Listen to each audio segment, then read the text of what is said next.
This is Papa Smurf. You're listening to Our Lifestyle, the podcast, with ODB and the Mayor.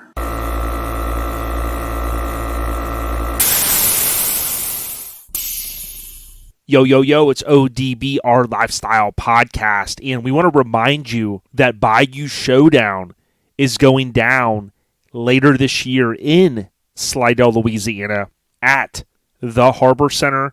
That's 100 Harbor Center Boulevard, again in Slidell, Louisiana. Bayou Showdown is November 20th and 21st. It's the weekend before Thanksgiving, so get on out and support the scene, including Custom Cars Show Productions in conjunction with Mr. Sean Randall. Bayou Showdown, November 20th and 21st, Slidell, Louisiana. Check that hashtag, Bayou Showdown, or Facebook, Bayou Showdown, for more information.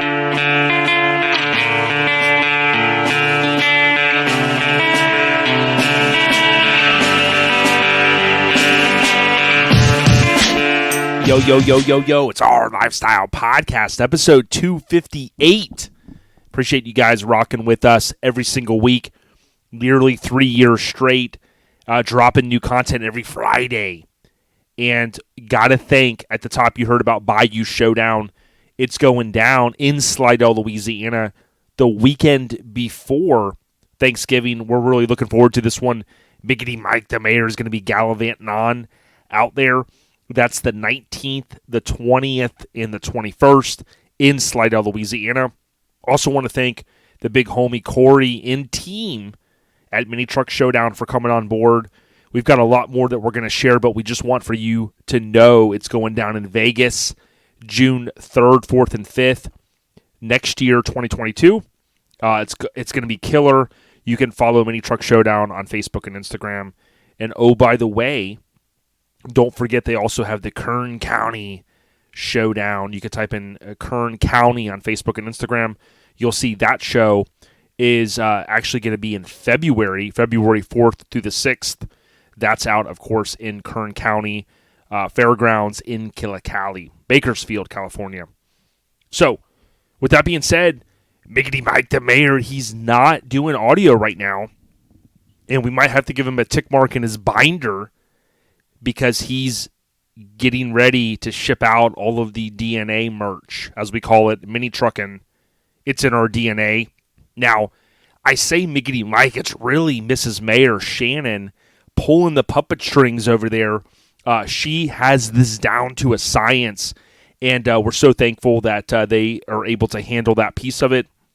Some has already shipped out as of the time of me recording this, and the majority of it will ship out basically by the time you hear this, if you're a day one listener, on Friday. Now, there is just a few pieces of garments left. You can go to ourlifestylepodcast.com. Of course, on the left drop-down, the yellow drop-down, select DNA, and that will show you everything, including some of the stickers. We have basically several different stickers available, and we're excited for this one of our biggest pre-sales ever, so thank you guys so much. But with that being said, Miggity Mike, I will try to link up with him for a minute to try to get the trivia question in. We know he's probably not going to get it. So I did text him to say, yo, I know you're shipping out with Mrs. Mayor, but let me know if you got a few minutes. I got a great trivia question for you, so we'll see. You just never know. Now, on this episode, we're keeping with our goal of having more females on, and we have the return of Kimberly Miller, repping Acrophobia. She comes back on. Now, many of you may recall that DJ Mays, he interviewed her earlier this year at their show Altered Metal. So much, we talk about so much, including her awesome F100 truck. She was on F100 Talk prior, which I thought was awesome. And she's just an awesome female out there representing, and we just had to get her on OLP. So thank you so much, Kimberly. Again, repping Acrophobia. Shout out to all the Acro members worldwide. Now, the overview of this episode brought to you by Graphics Mafia. They were out at Slamfest 30 slinging merch like no tomorrow. And when I say merch, I'm talking about custom stickers, vinyl, you name it. go to Graphics Mafia. That's GRAPHIX Mafia.com. They're on TikTok. They're on Facebook. They're on Instagram. They can take care of you, whether you want some nice signs to designate, hey, this is my club's parking at a show. Maybe you want something with your TikTok handle or whatnot. Hit up Buddy and Ryan at Graphics Mafia. Now, last episode recap, I got to thank the big homie Brian Good from Grinder TV for coming on. I know Brian told me he had gotten a lot of messages. They love to hear the background, kind of some of the history of Forbidden Fantasy. If you get a chance and you don't know what FFF stands for, we know Forbidden Fantasy, right? We know those two letters. But I didn't dive into the whole, what does the other letter stand for? You should message Brian and ask him. Say, yo, I heard ODB saying, you're going to give us the Iggy. But he told us to DM you because it goes down in the DM. But I got to thank Brian for coming on. So big ups to the homie. Remember, you can go to his website. I did purchase a couple of mags from him. Believe it or not, if you go to grinder-tv.com, you can go and kind of dig through the shopping section there. And he did have a few magazines left, which I thought was pretty cool. And I think the other day I had just Googled Grinder TV magazines, or when you go there, go to shop magazines, and then you'll see the Truck Smut right there. He's got 2 issues available of Grinder Mag, and get those before they're gone, especially if you want to add them to your collection, right? So good stuff.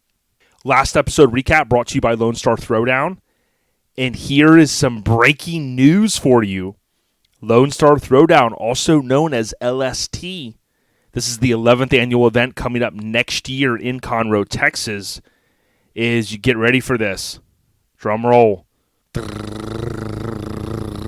Anyone that's a National Lampoon Christmas Vacation will get that one. But that that drum roll is to announce that Lone Star Throwdown is officially sold out. And I'd have to look back in the record books. Typically, I remember they sell out sometime in November, even sometimes into December. But as this show continues to grow by leaps and bounds in terms of the momentum that it has coming off the 10th annual, basically LST 2022 is closed down. If you go to LoneStarThrowdown.com, you'll see, give or take, by the time you're hearing this, about 130 days or so till the show. And if you tap on register now, you're going to see that it says sold out of stock. So 2,000 plus vehicles will be there, tons of vendors, tons of food vendors as well, and just an amazing truck show, truck event. Would highly encourage, if you get a chance, book those tickets now. It's going down next year. And, of course, it's the 25th through the 27th of February. And I always remember it because it's kind of at the last weekend of February. So we'll be out there, of course. We're super looking forward to it. Great kinfolk. Big ups to Lone Star Throwdown. Check that hashtag LST 2022. It's going to start heating up here very, very soon. Now, the new segment with Mike for the trivia, we're going to have to wait and see, man. I mean, dude, if I were to text him right now and say, yo, man, I got a question. Like, how do I do this, what's it called, Final Fantasy football or something? How do I do this? I mean, he would text me right back. I know Mike's out. He's on the mail route right now going, this son of a... But I texted him and said, yo, you got a couple minutes. I mean, we got a trivia. I think he's ducking us. Let's be honest. Because he thinks the rule book says if he doesn't answer it, that it's, no points are deducted, Like some of those people thought, like, if you got a ticket, and like, let's say the ticket was like $130, but you only wrote the check for like $129.88, and then they send you a refund check, and then you don't cash it, like the points don't, we've all heard those kind of crazy deals.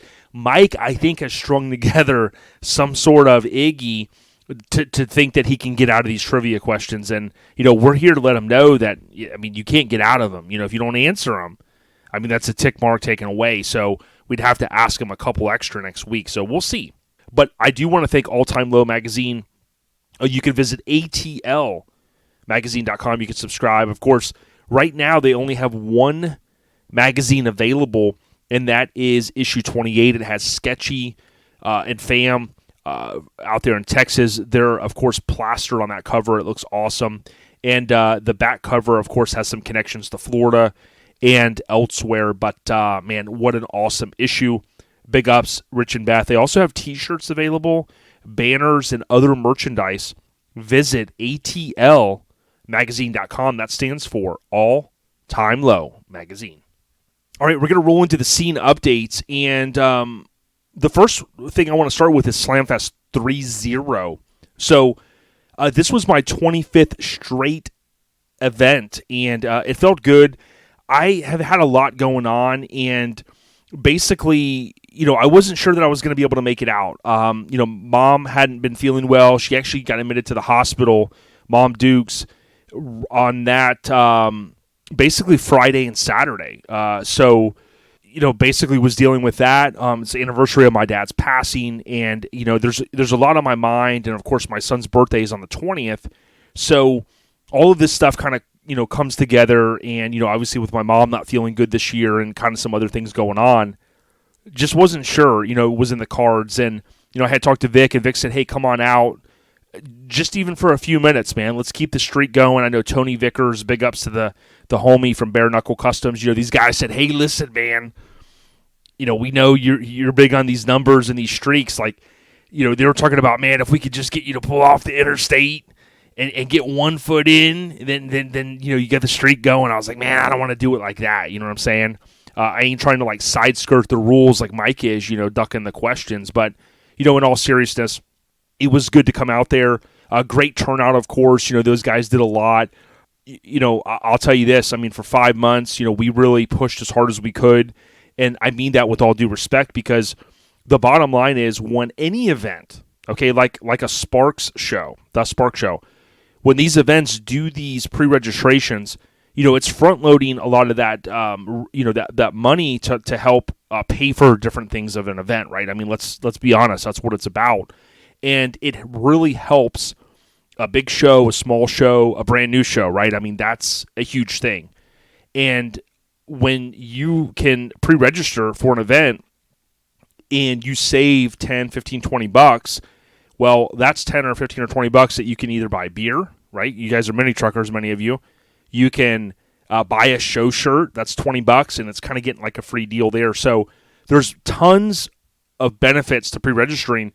And this past weekend, my understanding is they had to turn people away, right? So they had concerts that were going on, which maybe, I don't know the official ruling, possibly I've heard they kind of had a little bit less limit or a little bit less space, a little bit limited, if you will. But at the end of the day, if you were pre-registered, I mean, you were patched in, right? So that's the key thing. We just talked about Lone Star Throwdown. The key thing is there, right? You only have that opportunity to pre-register. We will talk a little bit about that with Mini Truck Nats in a few minutes. So with a lot of these events, I know, man, you're getting pulled each way. You got pre-sales of shirts, you got events and this and that. But my suggestion is plan ahead, right? So know the shows you want to go to next year. Pre-reg if you can. You're going to save the money. And many of you are going to buy a show shirt. That's going to end up equating to a free show shirt.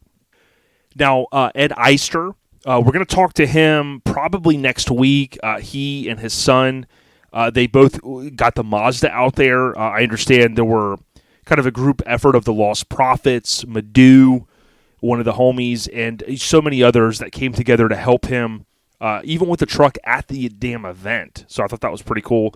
Ed Eister, and then he was able to recreate a photo from 20 years ago at the show in 2001. So pretty cool stuff. We'll talk to him probably next week and get that audio on OLP. One thing that I definitely enjoyed with all the stuff I had going on, and then with Mike at Greg Miller's daughter at her wedding. So Lauren, congratulations on the wedding. Mike was over there. I know others went to the wedding, and, it had to be just bittersweet there. But with all of that, I mean, logistically, I couldn't get the stuff from Mike, and that was a great opportunity for me because, being involved in the scene, I don't really talk about this a lot, but, going to events and doing the OLP thing, I love doing it, right? Because we get so many people that come by. Sometimes we'll have old photos on display at the shows, with the photo albums, and just the conversations that we have with people is the most important thing. But not having a booth didn't have me anchored to that one spot the entire time. So I was able to hang out with Sever Ties, the Lincoln crew. I call them, were the Lincoln addicts. So, got a chance to do all that stuff, including, again, hanging out in the Severed camp, which, was a breath of fresh air. I did stop by and see the big homie at Winter Fab. I would, highly suggest if you like some of these cool metal signs he's doing, check him out. I actually bought a couple of the mini Truckin signs. He's Winter of Fab on Instagram, and he took some arguably some cool photos as well. Far From Losing and other badass mini trucks that were out there. They had the Mitsu in the booth, which I thought looked awesome. Of course, he snapped some lowriders as well, and even a picture of my son and I rolling in the 65 Lincoln. So big ups to the homie, and check him out, Winter Fab on Instagram. Also got a chance to see Driven, Harvey. That was pretty cool. There were some other vendors there, and also went out to dinner, I think on, forget if it was Thursday. Jameel came into town. So Jameel, Riggedy Ron, Billy Bob came in as well, and then Chuck Dog, he was rolling in the clan, and then Matt Weathers. So basically from the Pacific Northwest, you had Riggedy Ron drove in, you had Billy Bob, he's in Idaho, you had Matt Weathers, and then, Chuck Dog from down south. So kind of the crew that was rolling together. And, we went out to eat, I think, again, on Thursday, maybe got a burger or something, and just a great weekend overall. On Saturday night, we went over to Roosters. That's with Roosters with a Z. That is a big hot rod shop over in the Clearwater area.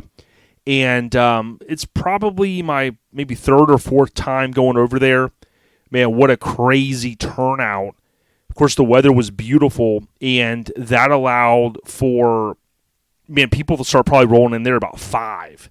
I got there after that. I actually had to run to the hospital and help Mom Dukes with something, bringing her some stuff. And by the time I got there, I shouldn't have drove through the sea of people. Could not believe how many people were there. And, I was a little freaked out driving the Lincoln. Man, there's just people everywhere, trucks driving by, trying to get over to the burnout contest. But bottom line is I had a great weekend. And, so, there you go. I'm sure I'm forgetting some of the stories, slapped hands with a lot of good people. Didn't get a chance to stay too late on Saturday. Went back Sunday for a couple hours. Had some other things that, again, with Mom Dukes and stuff that I was working through. But at the end of the day, a good weekend. Kind of just, miscellaneous updates. I mentioned Mini Nats, all right? Southeast Mini Nats, I think on the last episode, I put it towards the end, right, because I had that episode kind of wrapped up. But we know that Mini Truckin' Nats is, of course, every April. The 28th annual event's coming up next year, and it's April 22nd through the 24th in Maggie Valley, North Carolina. They did something a little bit different on their Instagram, in their Facebook pages. They basically posted how they were going to do it, where you had to submit photos and kind of a pre-registration to a certain extent, so they could kind of look through to make sure, hey, what are you looking to bring in? And the last update that I had received is there were basically going to start sending out emails, and you're going to have a certain amount of time to go in and snatch your ticket, right, and register. So this was a post on Instagram from Mini Truckin' Nats. Here is some info on the ticket submission. We will leave the form up until November 1st. Then it will be taken down. We have started on the 1,000+ submissions, so some of you will start receiving emails this week. When you receive your email and the link to pay, you will have 5 days from the time it is sent to pay for the spot, or it will be voided. Once we have gotten all the spots filled, the others will be kept on a list in the order we place them, in case anyone decides they aren't going to make it. You'll receive an email either way. Tickets are non-transferable, so that's an important piece, right?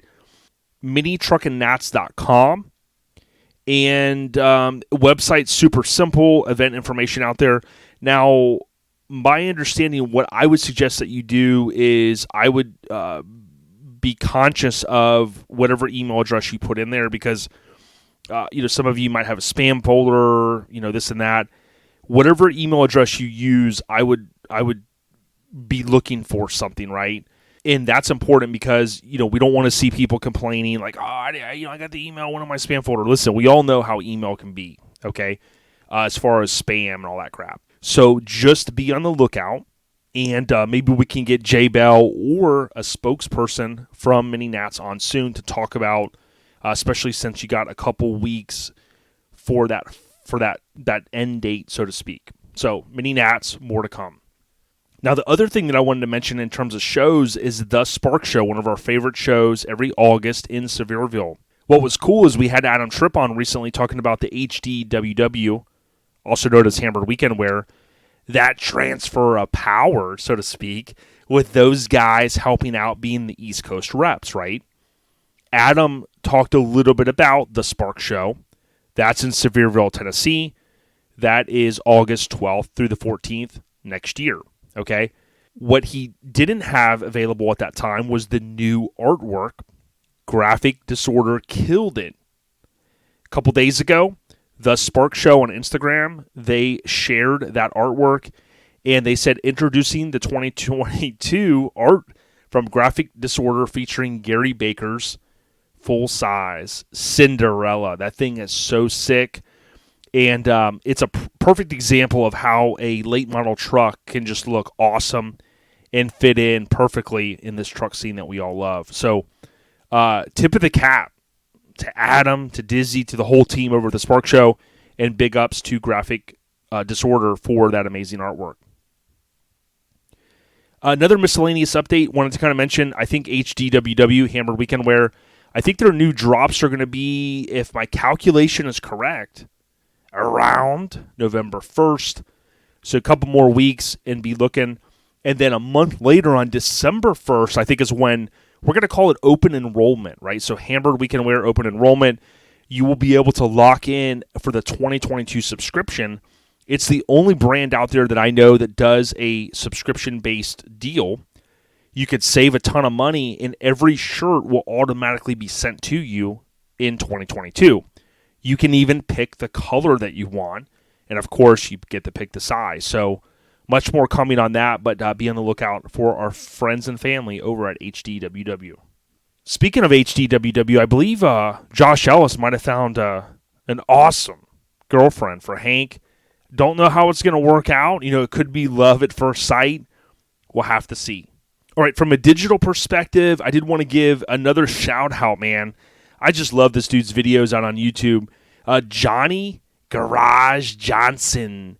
If you haven't followed his channel, please go out to YouTube and type in Hardcore Garage. Man, again, I just love this dude, his enthusiasm that he has, and it's pretty awesome to see, all the cool stuff that he's working on. I think the last video I watched was a 93 GMC Typhoon, and he was working on the turbocharged 4.3, so big ups to the homie. And then also from a digital standpoint, StreetTrucksMag.com. I recently talked about how there's a plethora of updates. I mean, literally every single day, and I mean that, they are adding new content, and we're on the front page of StreetTrucksMag.com. You have the podcast spotlight that they're going to start doing, and thank you so much to the team over there. They spotlighted us at Our Lifestyle Podcast, and there's a written interview out there published on October 13th by Adam Johnson, and boy, did I have a fun time filling this out. And of course, I had to throw some jabs in to Miggity Mike the Mayor, but you got to check it out. It's free. Just go out there. It'll probably take you 5 minutes or less to read it, and man, thank you so much to Street Trucks. They even got a picture of Project Banana Hammock out there from Ybor City, so check it out. From a print standpoint, the new November 2021, I got my new issue, and boy, was it fire. And I can literally say this, the cover says Blazin'. This was the K5 that was shot when I was out at C10 Intervention. I was there. I've got some killer behind-the-scenes photos that I'll be sharing. And big ups to Kevin for this cover. Now, I hinted last week, and I didn't do it in the Airhead Nation group. I'm going to do it this week. I want to know if anybody knows what truck this was. So this is the third cover that I know of for this truck, the second on Street Truck. So pretty cool stuff. Slamboree's in here as well. Some killer features, including an awesome 88 to 98. Please, if you get an opportunity, streettrucksmag.com, scroll to the bottom, subscribe, and or pick it up on your local newsstands. So a couple more things that I saved on Facebook. Joel Crookshank wanted to mention his truck looked amazing, and I saw Mike Ayers had posted about why he was in Tampa, unbeknownst to just about everyone, including his camper folks or kinfolk. They had been planning 2 upgrades for his super clean Yoda wheels and paint. Let's call it a refresh, and man, it looked amazing. So tip of the cap, brother. Loved the truck before. Love it even more now. Sean Rose says, looks like an army of bead rollers. All the kids received their Rose Metalwork shirts today. Thank you, Jason and John, for making this happen. And just awesome stuff. I mean, Maggie Hallowell, she commented, awesome, exclamation point. So Sandy Best Magadi, right? She's in there saying, awesome. So amazing stuff. And just love what he continues to do out there, really forging a great path in the scene. One challenge was Bill. And Bill, in Aftermath, he was in the rig that was painted by Feltham Fab. Amazing interior on this truck. We saw it at Sparks in the Park, which is the show that's every April in Florida. And we saw it also at Orange Beach Invasion, of course, which is one of our favorite shows. And this truck is amazing, but unfortunately it did have an accident. Now, the good news is, although in the photo it looked pretty bad where the bed was crushed, of course, with those fiberglass sides on it, the truck was able to be driven home. The frame was not damaged. And, of course, knowing the big homie, he commented on our post. He said, hey, it's going to get rebuilt. It's going to be crazier than ever. So, tip of the cap, it don't stop. Bill, we're just glad you guys are okay. Now, Joey and Tom came all the way from Arizona this past weekend, and I got a chance to link up with both of them. Joey's got the Tacoma that Eric Coleman painted. We've seen it at Scraping the Coast. Tom basically purchased Far From Losing, and I had posted about the truck. It won, I think, Best of Show, which I think is just amazing. 85 Toyota won Best of Show for sure. I'm looking at it here.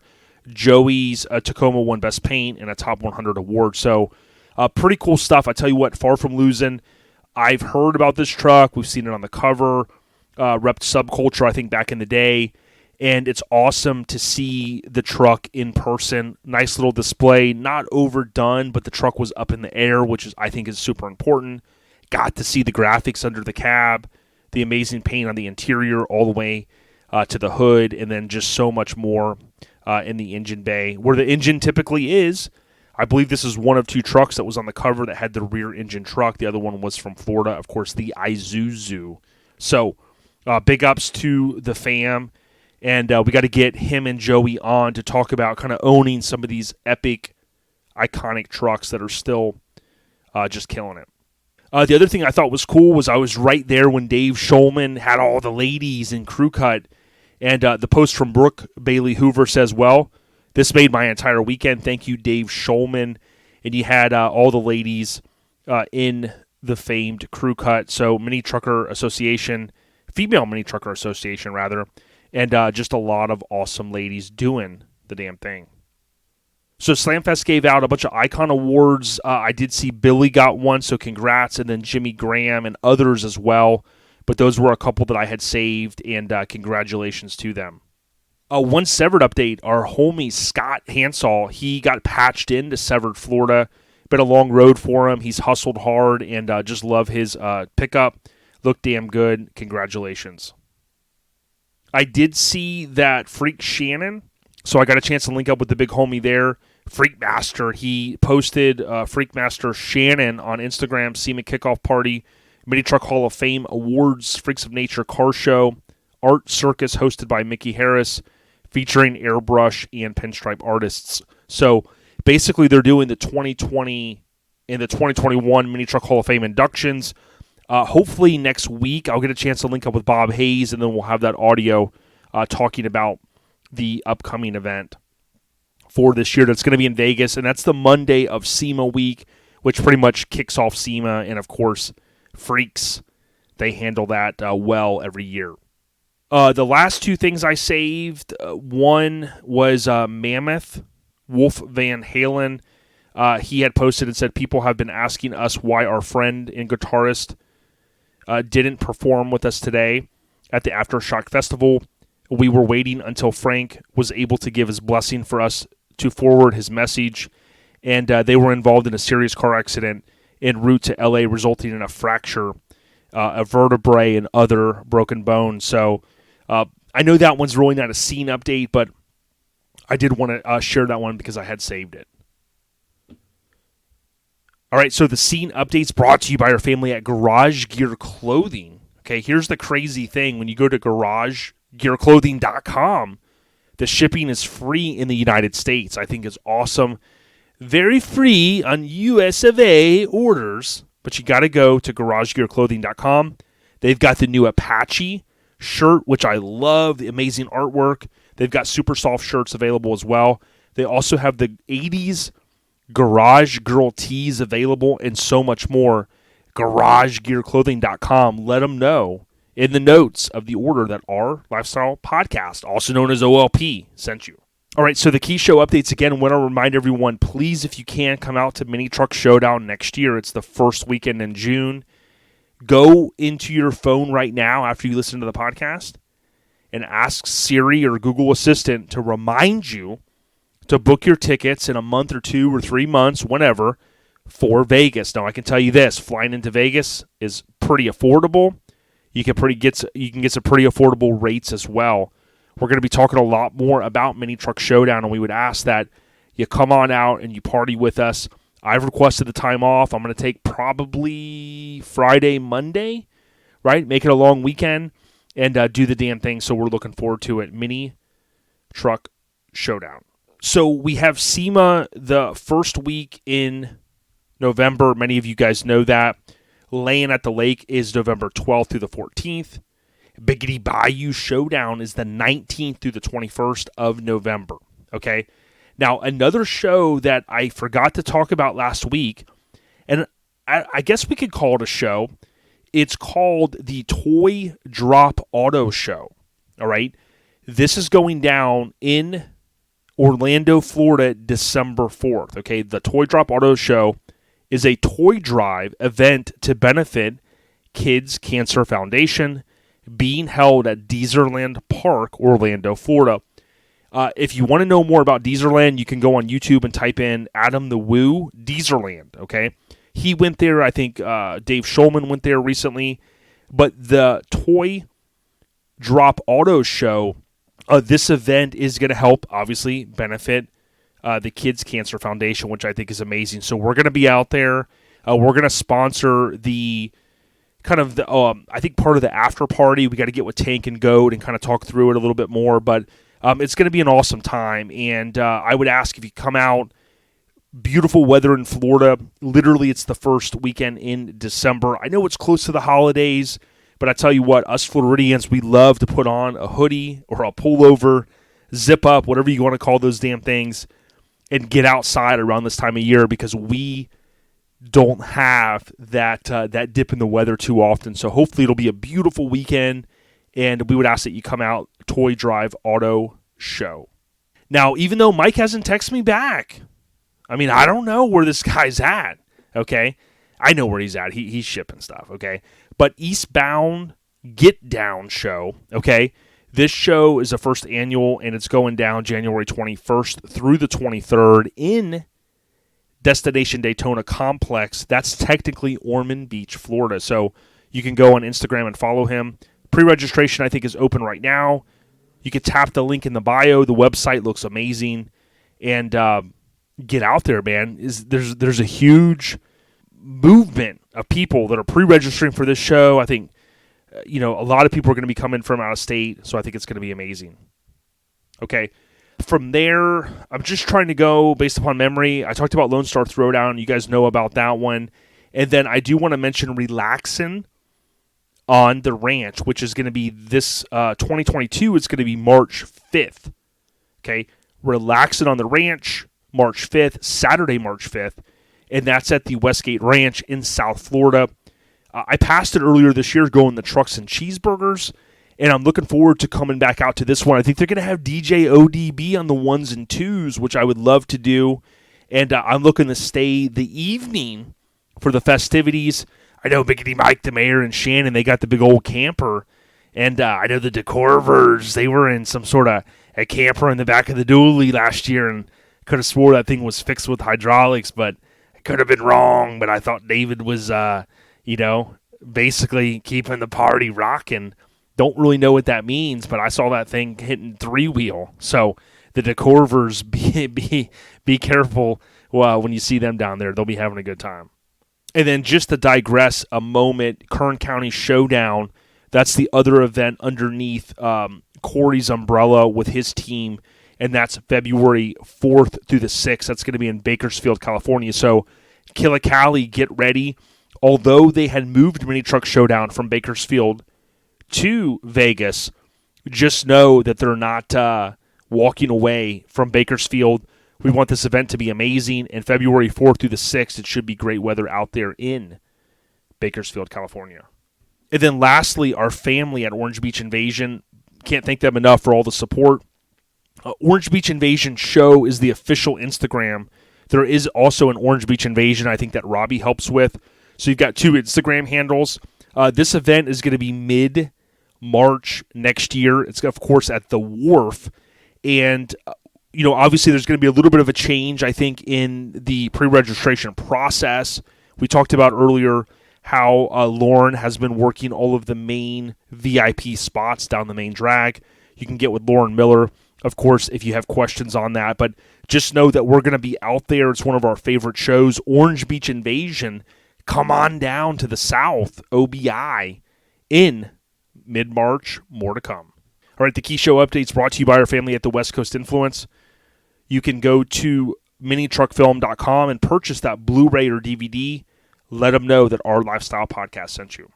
All right, the podcast updates. This one's I'm going to keep it short and sweet, okay? The merch, as I mentioned, is shipping. So Mini Truckin', it's in our DNA, our new slogan message I came up with.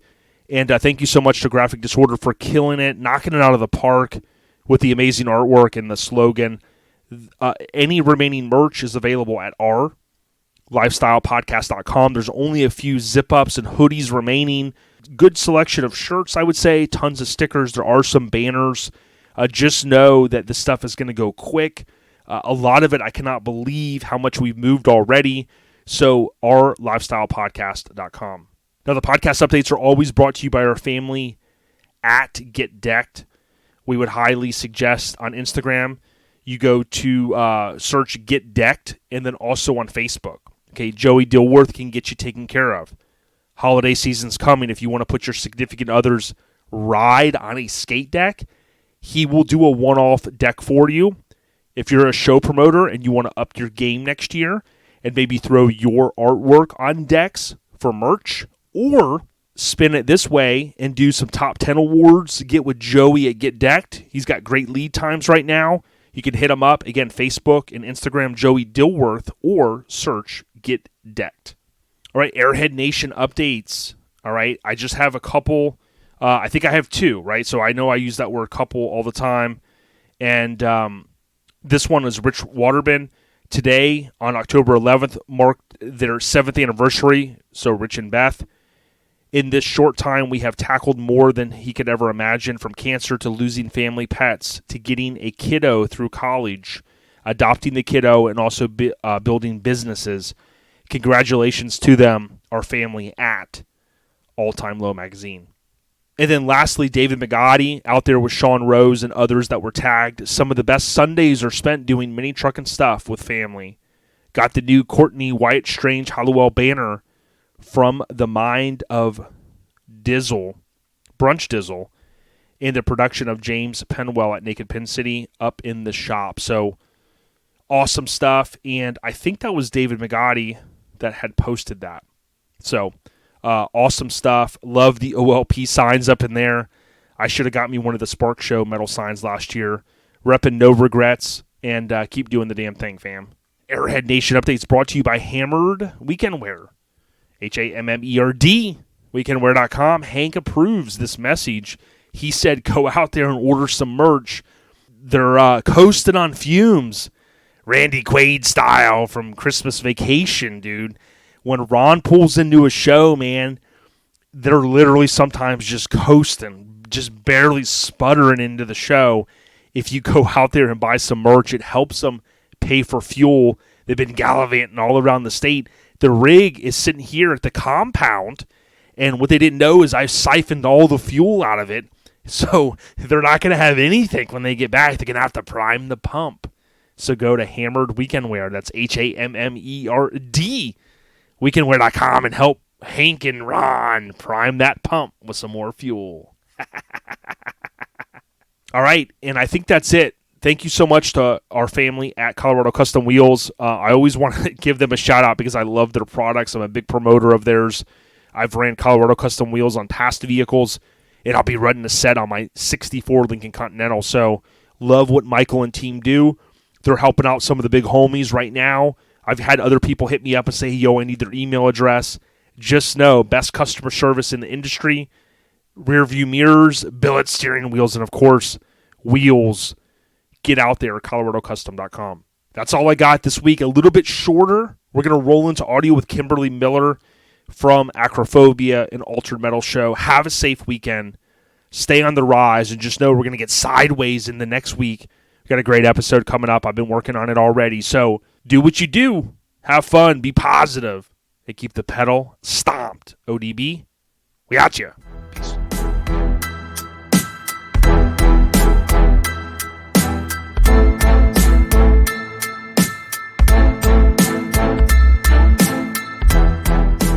Hey, as I mentioned, we're so excited to have Kimberly Miller here, kind of on our quest to highlight more females, including so many awesome females that are in the scene. And Kimberly, man, we've got a chance to link up a couple times at shows. It's so awesome to welcome you back to the show. How are you? I'm good. Thanks for having me back. Yeah, we've spoken a few times before. I'm glad to be back and chat with you today. Yeah, no doubt. And thanks to DJ Mays, one of our good friends. You know, he was down. We'll talk a little bit about Altered Metal, no doubt, I'm sure. But, you know, when he was down there, he got a chance to link up with you guys. And, you know, a lot of what he talked about was kind of like, hey, you know, you guys were at Altered Metal. And what I'd like to kind of do is highlight you as a person, especially as a female in the scene, and you're doing the damn thing. So why don't you kind of just maybe give a little bit of background, like, about yourself? You know, who's Kimberly Miller? Yeah, so I have the 1980 F100 two-tone, bagged and bodied.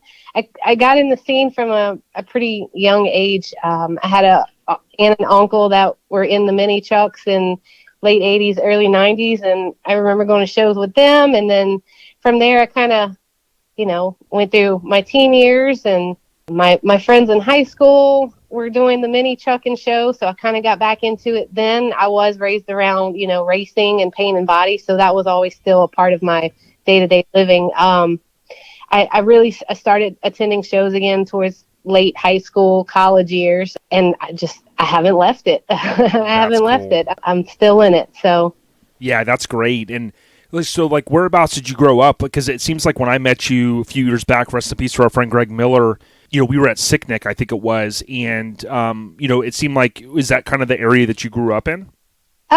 No, other side of the Mississippi. I'm around Breaux Bridge, Louisiana, Lafayette, Louisiana, more of like the center part. Okay. Yeah, along I-10 that everybody does not like traveling for right, shows. right, the I-10 corridor. Because, I mean, there's something about potholes or something, right? Yeah, right now it's a long stretch of construction, so it's a tight squeeze. Yes. You know, but it's almost done, so we'll be good. Yeah, no, that's cool. So kind of the era, I mean, you seem young, but the era that you kind of grew up in, you know, obviously you talked about some of the friends being mini truckers and stuff. You know, what were some of the things that you were into? I mean, a lot of times, like, you know, we'll talk about BMX bikes and skateboarding and that type of stuff, but when you were kind of coming up, what was the thing besides cars, anything that you were really into? No, not really. Like I mentioned, I was really into the paint and body, learning paint and body around the guys that I grew up that were into racing. So Friday nights I was track, going to the truck shows. Man, I think I told someone the other day, Scraping the Coast was one of my first big shows, and I would be lying if I tried to tell you. But Joni had her Eclipse at the time, and I was like, man, chicks do this. I could do this, Yes.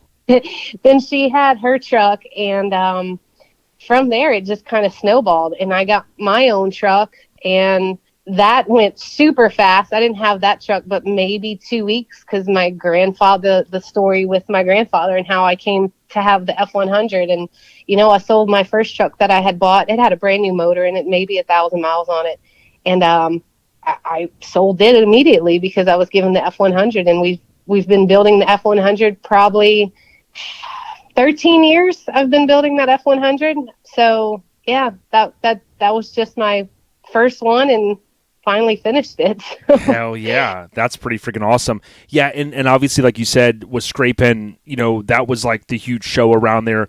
But there's a rich culture of a lot of mini truckers from that area. I had only there was a show back in the day, Lake Charles, Louisiana. It was called the Lakefront Tour. And we went one year because we always try to pick different shows. But, remember, there was a lot of stuff around that whole area. Even in northern Mississippi, a lot of the guys would come down as well. And, that was just probably a cool place to grow up around that area. Lakefront Tour was definitely a good show.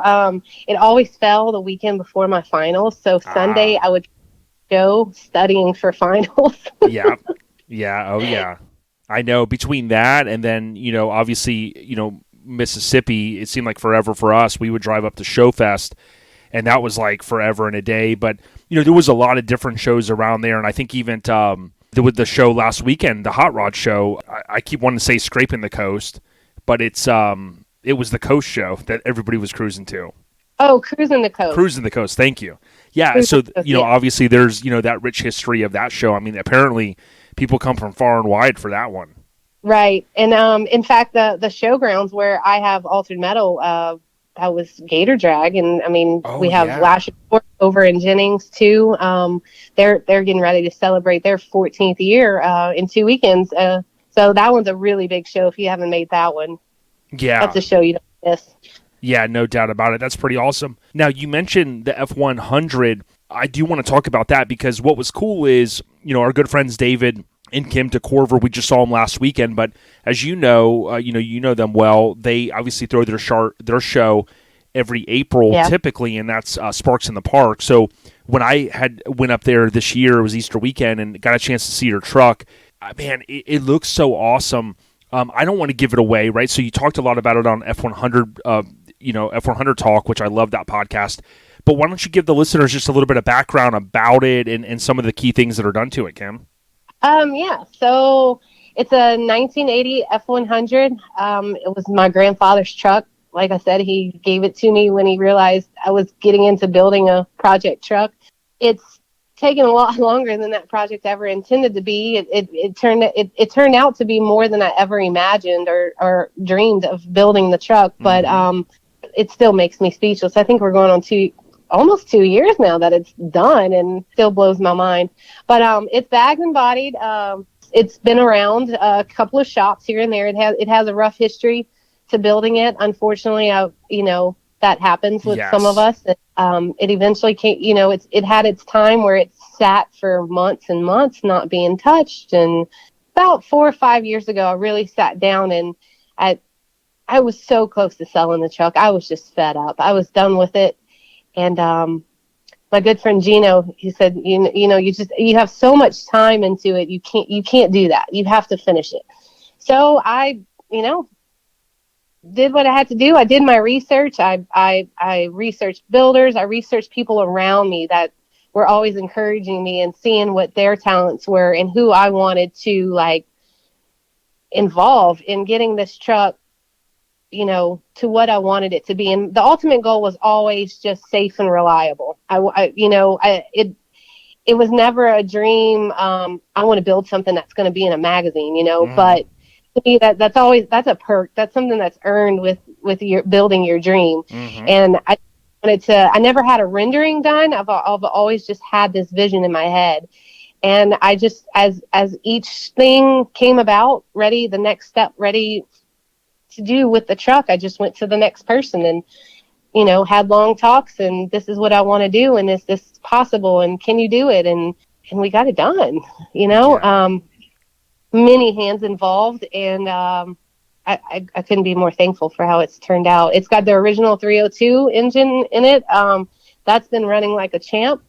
So we're just going to keep going with it. I hear a lot of people, oh, you should LS it. Everybody's LSing the Ford. I'm not going to LS my Ford. I'm sorry. Heck yeah, I know. I'm with you on that. It's funny because I'm a Lincoln guy, and like a lot of people put the LS motors in there. And, I mean, I think to each their own, but sometimes it's kind of just cool to be like, okay, if I'm going to do it, I'm going to do a Coyote or something, But to me, having the originality is still, is still very cool. And back on August 10th, you had posted on Instagram and said, Stanley's second feature from Street Trucks July 2021, Never in My Wildest Dreams. I'm forever thankful to everyone involved.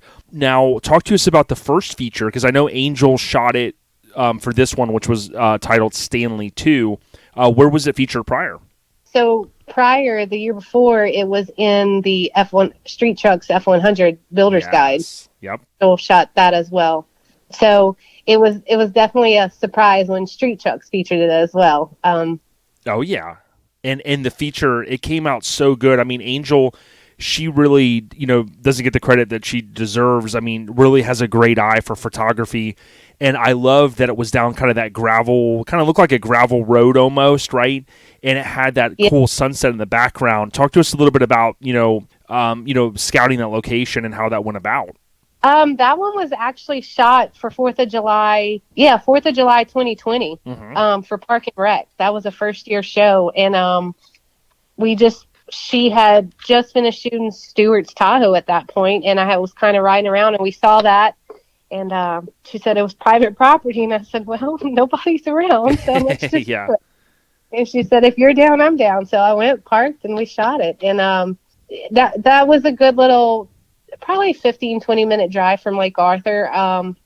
Again, that one was at Park and Rec in Lake Arthur, and then Last Resort is in Jennings. So not to confuse the locations of those shows, they're very close to one another. Yeah, no doubt. And one of the things I'll do is I want to give a huge shout out. We don't often get a chance to talk about every show as much as we want to, but I know Last Resort is typically... It's going to be coming up here in about a week after everyone hears this. It'll be Last Resort Jennings, as you mentioned. I think like the 22nd through the 24th. Ron, I think, is going to be there from Hammered. So I was able to just go to his website, Hammered Weekend Wear, and look at the tour. So boom. So yeah, I mean, you're right. It's kind of spot on. One thing that, being in the truck scene a long time, that I always look at unique things. And obviously there's this big... hashtag that a lot of people use is the long bed mafia, right? And there's people that love the short beds. There's people that are love the long beds. It's kind of like in the Lincolns. Some of us love the original motor. Some of the guys want to swap them out. But talk to us a little bit about the truck being a long bed. I mean, to me, that looks cool on this truck. Yeah, I think the hashtag long bed queen got attached to mine. It's just one that stuck. So the long wheelbase, that's original to the truck. And when my grandfather gave me the truck, that was the one request by my grandmother, was not to shorten it. And I was like, no, I don't want to. In fact, whenever I took possession of that truck, I think Jamie Jordan had just finished bagging his F100, and that was the only other F100 out there at the time, and his was a long wheelbase, I believe, too. Pretty cool. So I was like, no, I'm keeping that long wheelbase, and it looks great. And then you go to wash it, it's a land yacht. yeah. You're like, dang, man, if I could have had this thing waxed already if it wasn't for these extra, inches over here. But the thing too that I thought was interesting, right? So I think at Sparks in the Park, one of our favorite shows, every April. This coming year is going to be April 2nd, that weekend. But of course, it's up. It's up in Niceville, Florida. When I saw you there this past year, and I was looking at the truck, doing some cool low angle shots of it, I thought to myself, like, hey, Kim, what year is it again? And I was like, you're like, okay, and you give me, and I was like, wait a minute, it's an F100. I'd imagine how many people call it an F-150, right? So talk to us about the technicality there, if you can kind of explain that and why it's actually an F-100. So the emissions is what makes the difference. I couldn't really tell you more than that. Than at the time, whenever the Fords were making the different emission levels, emission is what distinguished it from the F-100 to the F-150. And all of the badges were just F-100 custom. I just didn't put the badges back on. That's cool. Yeah, and that's it. And I think, like, you know, I don't know these trucks inside and out. My Uncle Ronnie had one. He had a short wheelbase, just like I guess it was an F-150. It was probably a late 80s, and I remember riding around, and it was a cool truck. But these trucks, arguably, if you look back at the course of time, there haven't been a ton of them in our truck scene that are bagged and bodied. But when you see them laid out on big wheels, or, I mean, really on any wheels, but when you see them like on a size wheel that you have, they just really swallow the wheel, and they look just awesome. Absolutely, yeah. What's one of your favorite things about the truck? I'd probably have to say the paint at this point, because I drove it around in primer for so long. Trey over at Finer Paint and Body Works could not have made my vision come to life any better than what the truck is. I mean, I knew that the trim wasn't going to go back on. All of the trim is airbrushed. It's so realistic. It blows my mind every time I look at it. Mm-hmm. And that's probably biased to that part of it, because that was the part of my build that I actually had to be hands-on in as well. Nice. So, you know, he deserves all the credit. It is his artwork and his shop, but that was fun getting to be able to be a part of my build somehow, some way. That was it. Yeah, I love that. And I mean, to your point, seeing it in person, I was always a fan of the painted on moldings like that. There were a couple of trucks in Texas back in the day that did it, and I just loved it. And you know, to me, that's a very cool aspect. I mean, I love how clean it is too, the interior and things like that. But really, to me, how low it is, I think really seals the deal. Back in November of 2019, I remember you had posted on Instagram, and you kind of showed the 10-year challenge. But this truck, you also brought it out to shows like when it was just a roller, I believe. Oh, yeah. If I could get it there, I was getting it there. I did bring it out in 2019 as a roller, mainly because when I did get it back from the shop that did put it on that chassis and body it, it hadn't been shown. I didn't have good pictures of it. Nobody really knew what it was, what I was driving around on. So when we tore it down for paint, it was a great opportunity. The chassis was painted. It was rolling around. It was a good opportunity to get it out there and just kind of, you know, here's what it looks like underneath before we put the body back on. So, yeah, definitely. And it looks so good. And I would encourage people, follow Kimberly Miller. It's Kimbo, Kimbo 3187 on Instagram. We'll talk more about Altered Metal here in a few minutes. But, yeah, I think just it's an awesome truck. And, you know, for those that haven't seen it in street trucks or the F100 Builder's Guide, definitely check it out. And, again, when you first see it, you're going to be like, oh, that's an F150. But, you know, based upon the year and like what she was saying, it is an F100. So I think that's pretty cool. I wanted to ask you, you know, talk to us a little bit about Acrophobia, right? So my understanding, right, you're a member of Acro. How good does that feel to be a part of that awesome club? It's a good feeling. I just get along with so many of them. Since I've met most of them, they're just very welcoming. It's family to me. Mm-hmm. Again, that was one of those. The truck had been down for a little while, and I decided to go to none other than Last Resort coming up, and yep. I went by myself, and I had someone helped me get the truck out there. The truck wasn't running. We parked it, and I went to that show by myself. I hadn't really seen many people in a while. Like I said, the truck had been down for a little while as well. And I stumbled on an old friend and stumbled upon the Acro camp. And from there, man, I want to say that was probably 2013, and haven't left Acrophobia. Yeah, yeah. It's a perfect club for just, you know, that truck, right? The Fear of Heights. And I mean, that thing is just super slammed. And again, I mean, I think some folks, I mean, again, I'm not a connoisseur of these trucks, but, some folks tend to forget that, even though we call the old body style Chevys 88 to 98s typically, but these Fords are also known as OBS trucks, and they just look so awesome. But yeah, to your point, with Acrophobia, there's, they started in Florida and they've grown to leaps and bounds, been many truck, magazines, Club of the Year before and things like that in the past. And it's just really a good group of kinfolk, and you guys all love, and ladies as well, love to go to shows. That's for sure.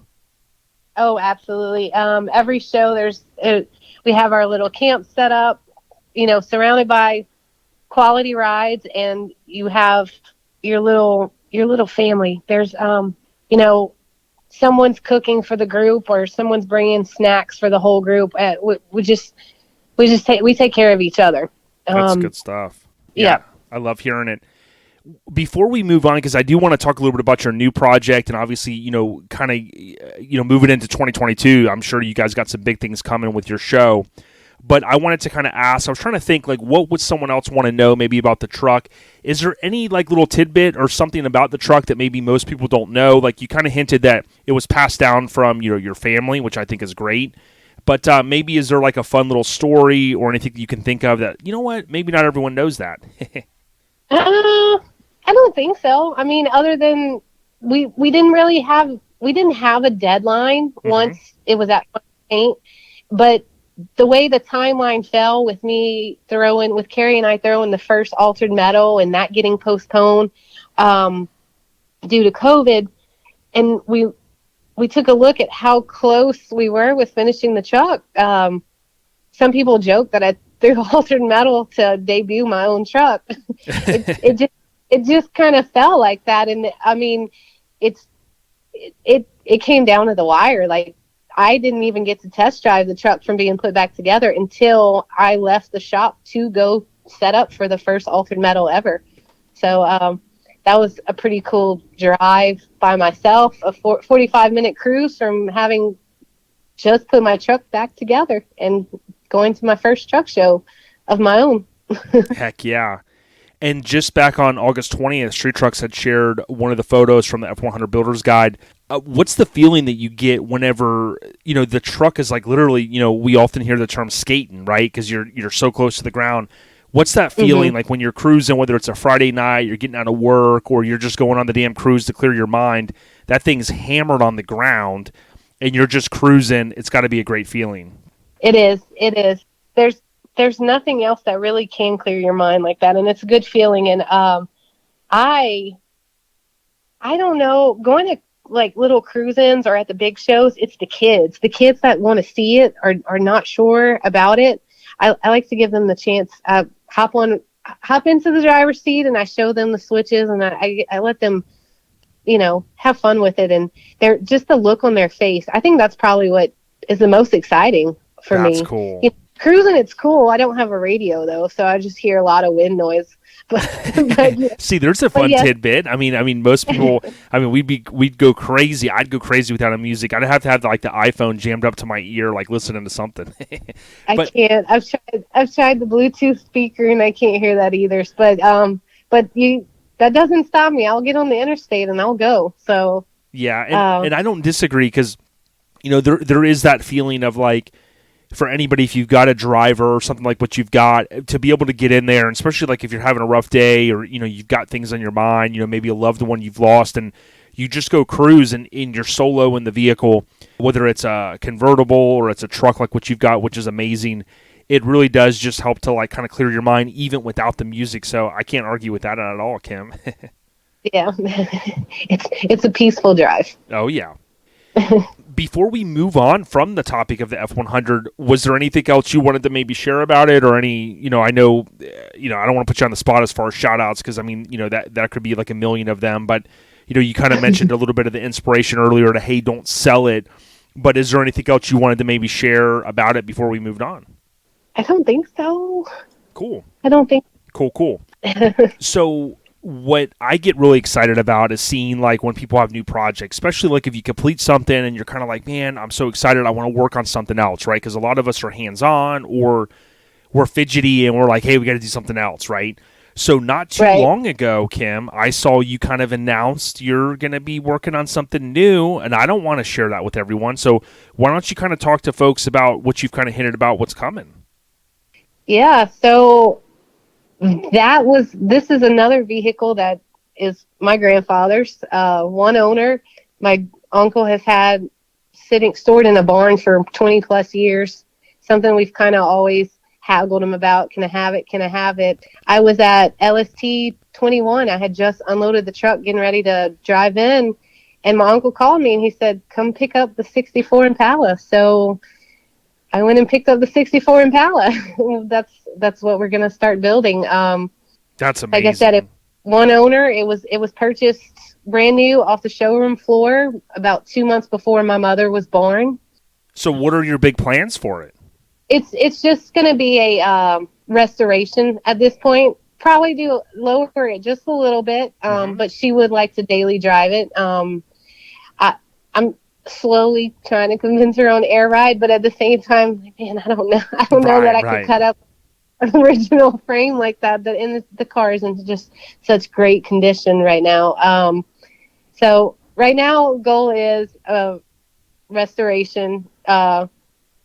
We were able to crank up that night after sitting in a barn for so long. A little elbow grease, and she cranked right up. So pretty excited to see what's going to come about. We're not really going to get started on it until the new year. I have been slowly collecting parts already. There's two parts that I needed to replace that are irreparable, and just gathering new mechanical things for definitely. Yeah, and if you go out to Kimberly's Instagram, as we mentioned, Kim, just type in Kimbo. I'm sure it'll come up 3187. If you're not following her, you could check out one of her recent posts where she shared it. I watch a lot of, kind of going to bed. I'll put on YouTube and I'll watch like Iowa Classic Cars and just different guys and ladies that are going around working on stuff. I love how, there's a lot of videos like, can we get it to start, right? And it's amazing to me that a truck or a car that has been sitting for so long, you can put some elbow grease, you can, inject some fuel in there, and boom, you can get these things started up. It had to have been a good feeling. With the recent passing of Ernie Macias, we had Steve Wilk on, and he talked a lot about Ernie's car that, they've been building and that he's been instrumental in. And then I saw your post, and I kind of thought to myself, like, it's awesome to see something come back from, kind of a barn find condition and be able to be brought back and just enjoyed, whether it's a full restoration or it's just a mild resto mod. So I know that you and your family just got to be super stoked about it. Yeah, we are. In fact, after I got it out of the barn, I made it a point to go ride in front of my grandparents for them both to see, and my grandmother was just in tears. She couldn't remember the last time she laid the car, so we're pretty excited about that. They're really excited about it. I mean, I think they're kind of worried that it might take long, like the truck, but I assured them this wasn't the same case. Oh yeah, yeah. You build those relationships, and we all learn from those previous builds on kind of some of the things that worked for us, and then of course some of the things that are like, we'll steer clear of that. You know what I mean? Right. Lessons learned. Oh yes, good way to sum it up. What do you see the vision? I mean, obviously, I know not everything, but do you guys have a color in mind? Or, maybe single tone, two tone it? What are you guys thinking? It's going to be the single tone, the original blue, navy, dark blue that it was. Awesome. Yeah, it's good stuff. You can't go wrong with that. And, it's funny because we recently had Joey on from the Majestics, lowriders and Impalas are synonymous with the lowriding culture. And I always thought to myself, Eazy-E back, in the 80s going into the 90s with hip-hop and stuff, and a lot of those guys, term the rolling down or cruising down the street of my 6'4". And it's like it's so synonymous with the automotive culture these days, in California, they're low riding. But when you go on YouTube or you go to a car show and you see an Impala, it's such a classic car. It doesn't matter if it's custom, full resto, or a resto mod. They're just straight fire. Oh, yeah, they're beautiful cars. Absolutely. Yeah, it's good stuff. Now, anything else you wanted to share about the Impala? I mean, are you looking to try to get some sponsors with it, or are you just going to, like you said, kind of collect parts and kind of easily start grinding into it a little bit more as time goes on? I would love sponsors. There you go, right? Yeah. I don't know how to go about getting sponsors, but I would love sponsors. Oh, yeah. Yeah, I mean, there are some things that I've kind of gone through my head, and we've been taking our time looking at wheels. I was fortunate enough to get my hands on some parts from a close friend. That's the great thing about being in the scene. You make connections with people that you just never know what the other person can help the other person with. Mm-hmm. Things just fall into place, and I think that's what I really enjoy about being in the scene. All of the great people that I know. It's the ones that are always willing to help, lend a hand. We all help each other out in some way or another. Yeah, and, definitely. I couldn't agree with that more. I've definitely seen that even more with now that I have the Impala build getting started. So I'm slowly collecting parts, finding used parts, mechanical things where we have our little list. We're ordering things as we can, and I have the other big ticket items, like I said, that wheels that I would absolutely love a sponsor for. But if not, we'll make it work. It's no big deal. No, I think it would be an honor. So anybody that wants to sponsor, I'm here. Heck yeah. That's what I'm talking about. Airhead Nation, if you've got some ideas, and, reach out to Kim and let's hook her up, with something for this badass Impala that the family's building. So, before we talk about Altered Metal, which I think is an amazing name for a show, I wanted to kind of just sum up, some of the stuff we talked about.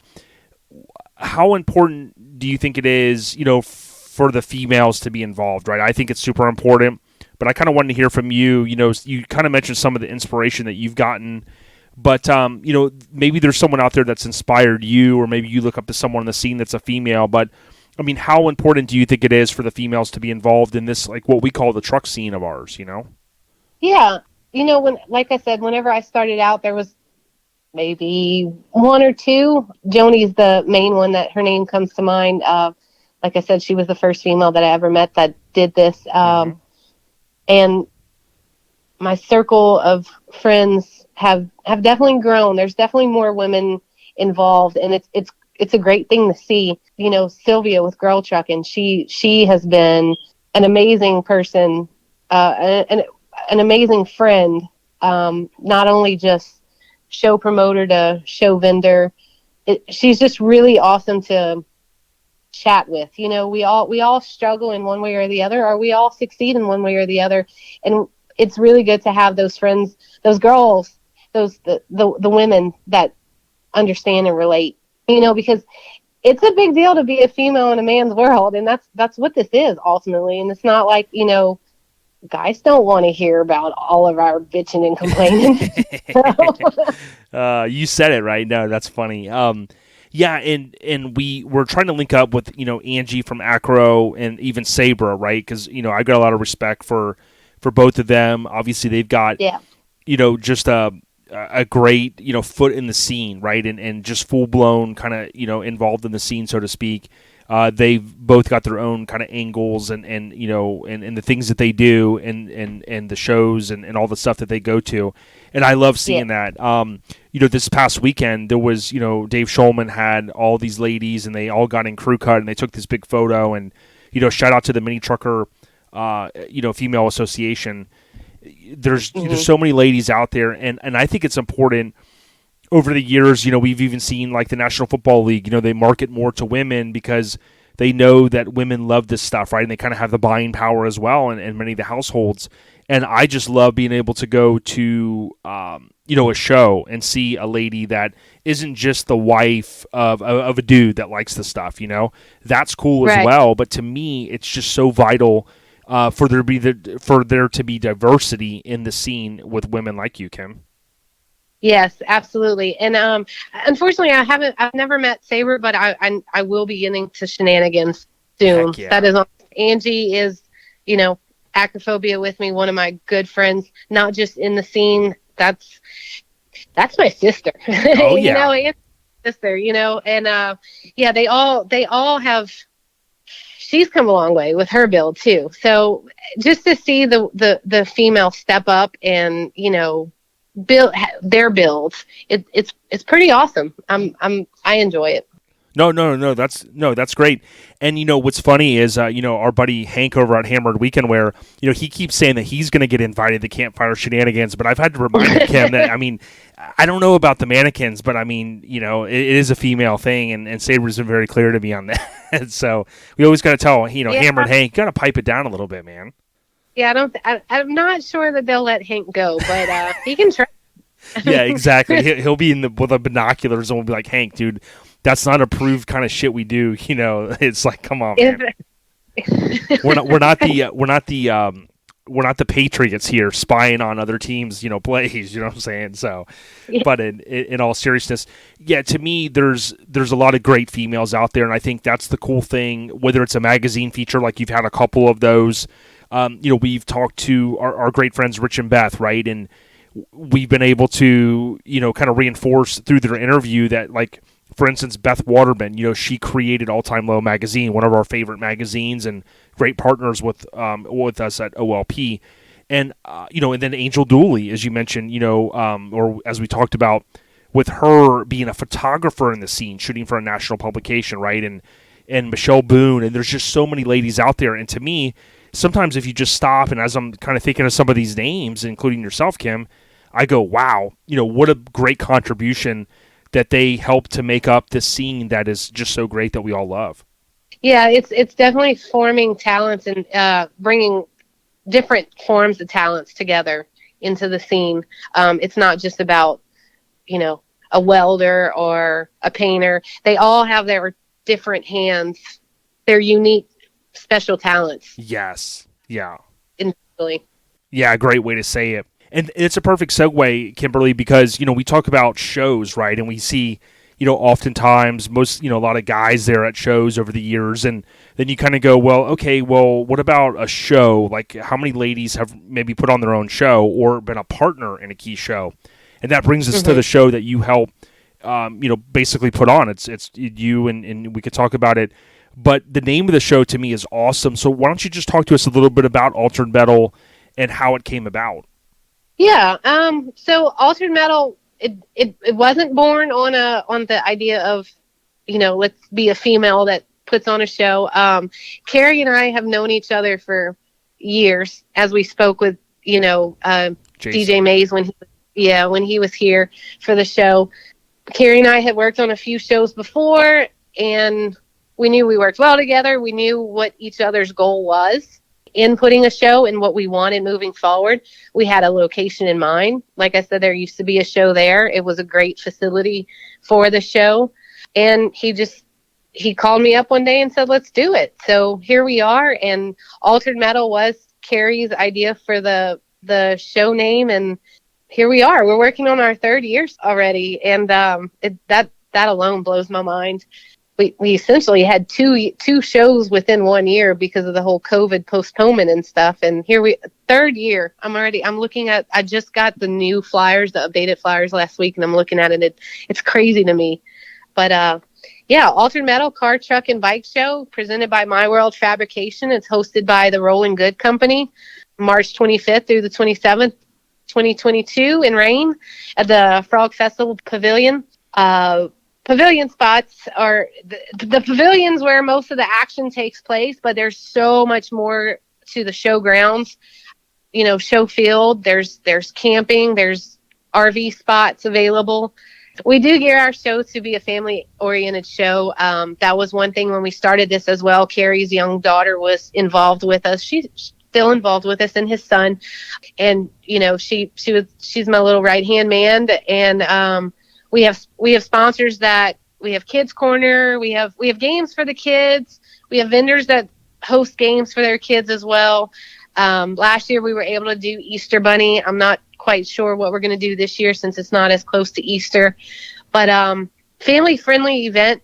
We do have a small nightlife that'll eventually grow. I didn't want to put too much on my plate with throwing a whole show and a whole nighttime party, but as the years pass, we'll grow certain things where we see we can do that. And it's a laid back show. No indoors. Like I said, it's just a pavilion, but it's like your old school cruising, just, 3 days long. Heck yeah. That's what I'm talking about. Now, Carrie is, which Carrie is that? Sorry, it's Carrie Delot, and he is the owner of Killa Customs. He does a lot of bead rolling, panels, valve covers. He's out of Vacherie, Louisiana.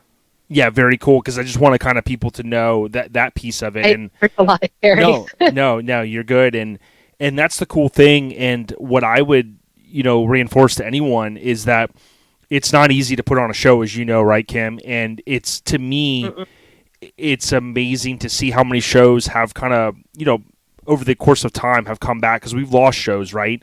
But for yourself and Carrie to be able to go, hey, we're going to put our necks on the line. We're going to do a show. We're going to bring people kind of to our neck of the woods and show them a good time. I think, it's very commendable. And I think people like yourself and Carrie, need to be thanked more, right? Because just because a show's been around for 20 years plus doesn't mean that they're the only guys in town or ladies in town, right? And I love the fact that you both put your kind of the flag in the ground, and you said, hey, we're going to do the damn thing too with Altered Metal. Pretty much, that's what we did. And unbeknownst to us, we'd face things like COVID, or we put our heads together and said, let's do this. And it hasn't been an easy road. We've been tossed mountains, but we've climbed them too, and we're just going to keep pushing forward. If anybody knows me, I'm a fighter. I'm stubborn. So I'm going to push through. Somebody's going to tell me no, but I'm going to figure it out. Okay. I love it. I love the tenacity that you have. And let's say somebody out there, they're listening to this and they go, wow, March 25th through the 27th next year in Louisiana. I think you said it's Rainy is how you spell it, Rayne, right, is how you say it. Sure. Let's say somebody goes, wow, I want to come out to it. I want to be a sponsor. I want to help. I want to contribute. How would they get a hold of you, or what are some of the platforms that you guys are on advertising your show, like as far as Facebook and all that? Pre-registration to attend the show is open online. It's alteredmetalshow.square.site. But you can find that website on our Facebook page or Instagram, Altered Metal Show, on both platforms. You can send us messages on both of those platforms right there. Sponsorships are closed at this time, but I do still have vendor spaces available. RV spots, you just pull up to it on the date of the show, pull into an RV spot, and they'll take care of you. You don't have to pre-register for that at all. It's right outside the showgrounds. You can see it's literally across the street. It's just outside of the showgrounds fence. I actually just received the hotel information, so I'll be posting that soon. Hotels will go pretty fast in this little town. But yeah, both handles on Facebook and Instagram, it's Altered Metal Show. Give those pages a follow. I am constantly posting updates or just shout outs to sponsors or vendors, or just little tidbits about what's going to happen at the show. I believe we're getting ready to release the event shirt designs here pretty soon. But yeah, we're excited and looking forward to it. No, and I know that you guys are totally looking forward to it, and it's pretty cool. I just clicked a link in your Instagram bio. The site is set up very, very, very nicely. There's a lot more information. I'd imagine that some of the hotels will stay the same, but you'll probably update some of the key information there. What I love about it is you kept it simple. You've got outside pre-reg, it looks like it's $30, and then pavilion pre-reg, limited spacing, of course, is around $50. Right. And the pavilion spaces are almost sold out. I think I looked at it today. I have like 5 pavilion spots left, which is great. Yeah, so you think that the limited spacing of the pavilions, it's probably like our friends over at Orange Beach Invasion, where those key main drag spots are going to go pretty quick. Oh, absolutely. This is where you're going to be. DJ Mays is going to be right in the middle of these pavilion spots. It's surrounded by the vendors and the food vendors. The corner is in the pavilion as well, and it has big giant fans. So the thing about South Louisiana, last year the Friday it was warm, the Saturday it was cool, the Sunday we were all in big jackets. So you might all seasons at our show, but regardless, rain or shine, our show goes on. I love it. We've added you to the official OLP show calendar. I would encourage folks, if you go to ourlifestylepodcast.com, on the left side you can click on official OLP show calendar. Once you land there, you do have to tap on where it says click here. You're going to receive a pop-up.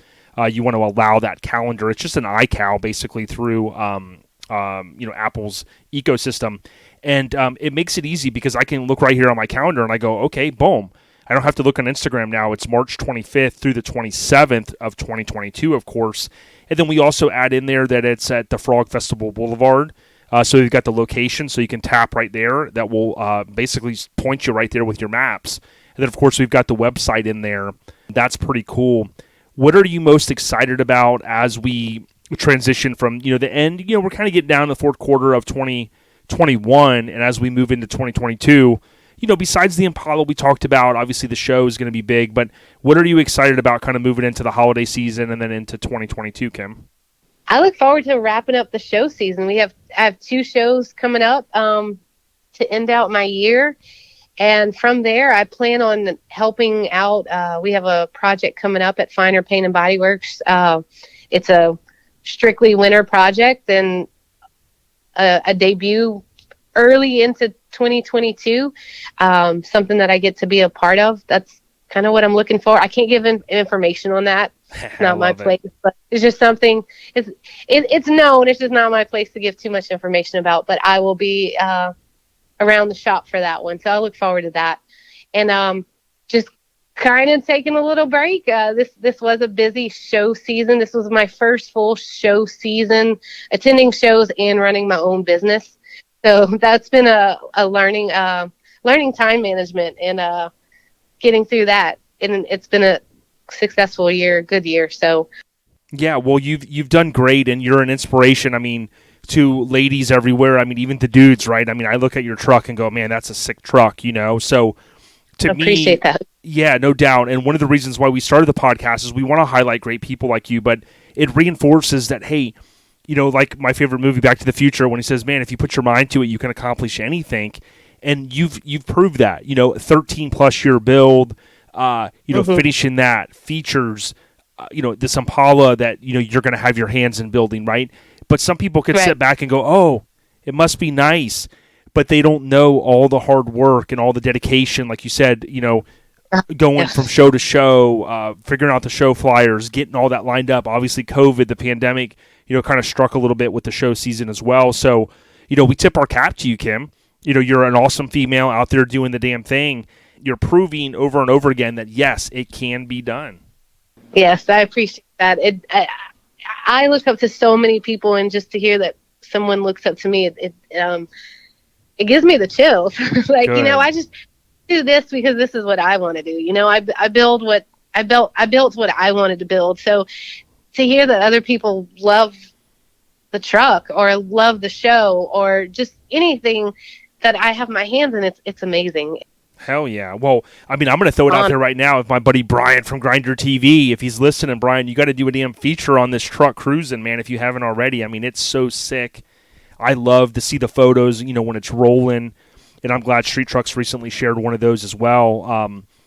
So I just think it's awesome. It just brings a kind of teary eye to me to know that, you can get out there, you can hustle, you can live your dream, you can have a damn show, you can do whatever you want.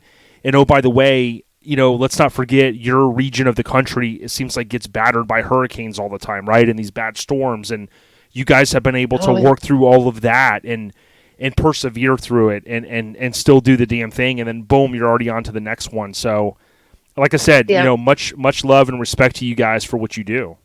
I appreciate it. And thank you for even just giving me this opportunity today to sit and talk with you. Yeah, no doubt. I would encourage everyone. She mentioned DJ Mays earlier, one of our good homies. If you get an opportunity, he can DJ your event. Kim will tell you, but you can also go out on Twitch and download it. It's a free app, and you can follow DJ Mays Radio. And he does various sets per week. And I do know that I believe, I don't want to share too much, I think he's been a little bit ill. And we wish him all the best and kind of getting back on his feet. Yes. So... But Kim, it's been so awesome sitting down with you. Again, Altered Metal, and then of course Kimbo. Just type that in Instagram; it's going to pop up. If you're not following her, give her a follow. Shout out to you, Carrie, and all the folks in that region that continue to persevere through the storms and obviously make it to so many shows. We wish you all the luck with the Impala. We'd love to get some updates in the future, so feel free, just tap us on the shoulder when you're ready to come back on, and That includes the show. So early next year, when the time's right, if you got some key updates, let's get you back on and make you a key partner here with OLP. We appreciate you. For sure. Thank you. Stay on the rise, Kim, and come off the top ropes if you ever need to. All right, we got you.